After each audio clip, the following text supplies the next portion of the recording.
Now, the owners of a Christian bakery have been found guilty of discrimination against a gay man. A judge in Belfast said Asher's Bakery acted unlawfully by refusing to make a cake featuring Sesame Street characters Bert and Ernie supporting same-sex marriage. We've been asking you about this via Twitter this afternoon and asking you to either retweet or favourite depending on what your view was and thus come up with an opinion poll. And our latest calculation is that 339 of you think that the judge was wrong in this case. 154 of you backing the case against the bakery. So, was it the right decision? Let's talk to journalist and broadcaster Julia Hartley-Brewer, who believes it was, while Andrea Williams from Christian Concern disagree. They both join us, as you can see, from central London. Thank you for joining us on Sky News this afternoon. Julia, why do you feel the way you do? The law's very clear. Unless you are a religious organisation and you provide goods and services at a price to customers, you don't get to choose who it is that you serve and who you don't serve. You can't say, well, I don't like black people, so I'm not serving black people, or I don't like disabled people, I'm not serving disabled people. Likewise, you can't say, I won't make a cake for a gay customer. And that's fundamentally, whatever the Asher company has been saying, that's fundamentally what this came down to. You can have religious beliefs, and it's absolutely vital in this country that we protect people's right to believe whatever they want and worship their God how they want. However, we do limit that when it affects other people. And unfortunately for this family, you know, there isn't a get-out clause where you can hold up your religious joker card and say, oh, this is my right to be a bigot on this one occasion. That's just not how the law works. It's not about giving special rights to gay people. It's simply about equal rights for all. Andrea Williams from Christian Concern. This was a Christian baker. It does look as though they were slightly set up.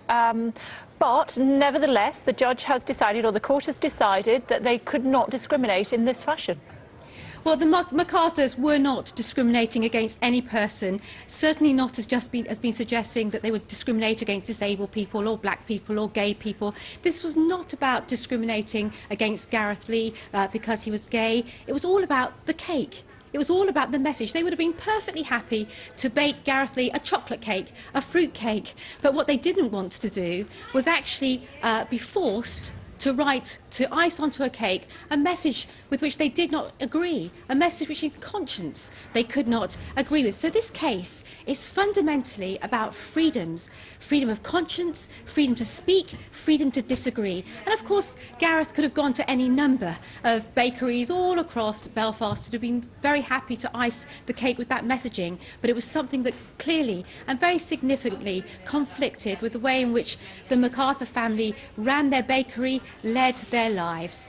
They were very happy, as I say, to serve anyone. This is not about the people that they were serving. This is all about being free to not to promote a message with which they profoundly disagreed. So this is a fundamental freedoms case, a very, very important case for that, because in a society where there are increasingly different views on all sorts of issues, we need to be free to live alongside one another, to say, no, that violates my conscience, I can't do that. This is not about you or what you believe in or the person that you are, but I simply cannot promote a viewpoint that really conflicts with the way in which I live my life, with what I hold dear, with my faith, with the way in which I believe Jesus taught about marriage. So it's a fundamental freedom case. Okay. So if someone is racist and they're, for instance, opposed to mixed-race marriage, you'd be quite happy for them to say, if they ran a restaurant, to refuse to serve a white man with a black woman or a black woman with a white man. You would find that acceptable as long as it was faith-based in some way. That would be that would be absolutely wrong. And of course, that is to not gay what this, people. That's okay. That is not what this case is about at all. It would be absolutely wrong, and that's so far away from what this case is about. It's absolutely as far away. As I said, the MacArthurs would be very, very pleased to bake Gareth Lee a chocolate cake, a fruit cake, any kind of cake. What they didn't want to do was promote a message that conflicted with their conscience. And I think we can all understand that for many people, gay marriage cannot ever be marriage. It's not something that they can promote. It's something that violates their conscience. The law may say it. The law may seek to compel you to act in accordance with with it. But up and down this country, there are people that will say we're never going to be able to do something which promotes that particular ideology, and we're going to need to find ways to live alongside Julia, get a word in edgeways here. Julia, go on. Just to clarify, the law on gay marriage doesn't make them compulsory. You don't even have to attend one as a guest if you don't want to. Gay marriage, which I notice in your articles that you've written, in your commentary, you put little speech marks around the word marriage. Now, gay marriage is a legal thing. It has a definition. Equality in marriage. It has nothing to do with Christianity. This is not going on in Christian churches. This is going on in civil ceremonies. Civil ceremonies like I had. My marriage has nothing to do with Christianity as well. It's got nothing to do with anyone's Christian views. There is nothing that contradicts Christian views. The argument always seems to be that we hear from churches about, we believe in traditional marriage. You can't change the definition of marriage. The definition of marriage has changed many times over the centuries and over the millennia. In biblical times, as you know, women were effectively the property of their husbands. Men were allowed, until not just a few decades ago, to beat and rape their wives as part of their rights of being a married man. So I'm assuming if you believe in traditional marriage, then you also think that it's acceptable for a husband to beat and rape his wife. Can you clarify that? Jesus spoke very clearly about what marriage is, and he went back to the Genesis story of God creating a man and a woman, and for a man and woman to live in union with one another, to complement with one another, to have children within that wonderful construct. It's an absolutely wonderful first building block for society. It's the way in which societies flourish. Marriage has been understood as between a man and a woman since the beginning of time. And are men allowed to beat their wives? It's what Jesus Christ... Are men allowed to beat and rape their wives? And of course men are That's not. what traditional marriage allows. And of course men are not permitted to... So it's okay to change traditional marriage when we want to? That's not traditional marriage. You're defining... Isn't it? It's in the Bible. You are currently defining... certainly nowhere in the Bible does it say that a man can rape and beat his wife. Jesus Christ was actually for protecting... Ladies, can I get a word in edgeways here? Ladies, we're slightly off the point here, aren't we? We're talking about a cake, and now we're talking about people beating their wives and raping them. Let's come back to what we were discussing just a short time ago, and come back to you, Julia, if I may. As far as this cake is concerned, this bakery was set up. They basically knew that they would, because of their Christian beliefs, they would not want to make this gay marriage cake, and they were forced into a situation where they had to say no. As far as the letter of the law is concerned, they were wrong, that's what we've heard from the court today, but was it right to put them in that position?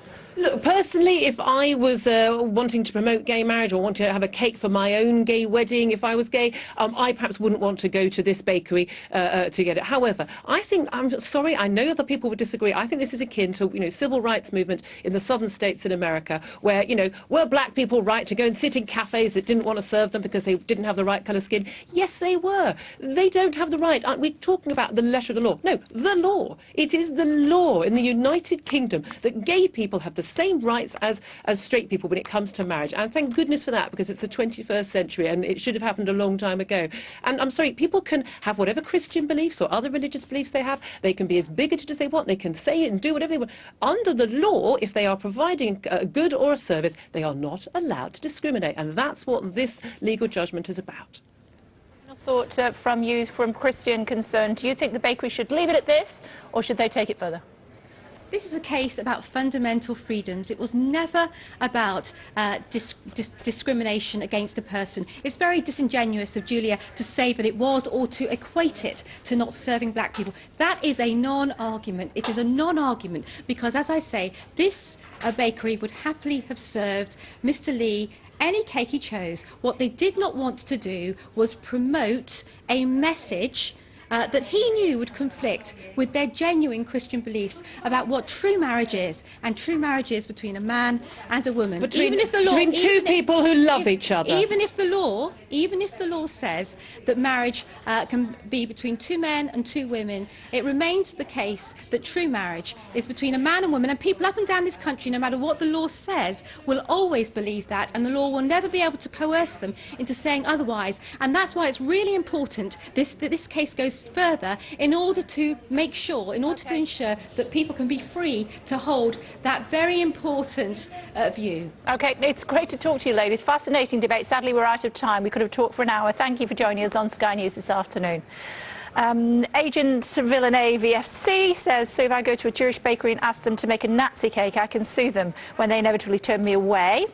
And Tom Hinchcliffe says, if you open a business, you must be in line with the law, which includes preparing not to discriminate. Let us know your thoughts on this story here on Sky News this afternoon.